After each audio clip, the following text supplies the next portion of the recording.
mixed. I mean, we played the Freakstock Festival in Gotha on this tour. There were 5,000 people in attendance, and it's all Christian music festival. The main difference between that and the American Christian music festivals is because it's Germany. They know that you can drink beer without damaging your soul. They can handle it. I guess Americans can't. But Jesus was accused of being a wine bibber by the Pharisees. That's how they sought to discredit him. And he went to where the people were in low bars and hung out with tax collectors. Do you encounter many kind of fundamentalists who kind of most of the fundamentalists tend to take an anti-rock approach, because I mean that's to the credit even of the Christian rock bands that don't seem to have a strong message. Most of them are at least fairly tolerant. The one band that's sort of gone out of the way to talk a lot of stuff about us. It's funny, the singer was really overwrought at our use of Crusade imagery, and that's history. It's in the past, and we're trying to turn that around and make something more positive out of it. And there were positive aspects of the Crusades. I mean, there were guys who went on their faith.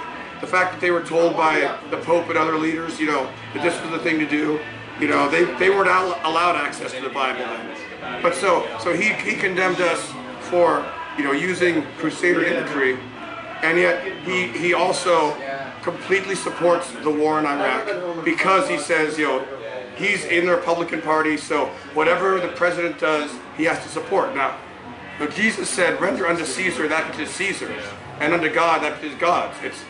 To me, that's a very simple contradiction of what Jesus said. He's not doing what he's supposed to.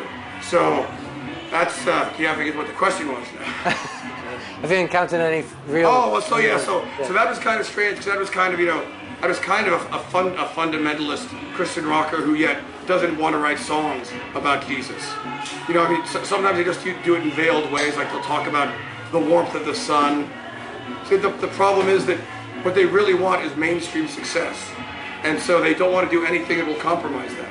But I think it's amusing because people in the mainstream. I mean, there are shows where people will throw things or yell or whatever, but still overall, people in the secular mainstream audience, I guess this isn't a mainstream audience exactly, but people in the secular audiences have treated us very well and been very receptive. Like, okay, let's hear what you have to say.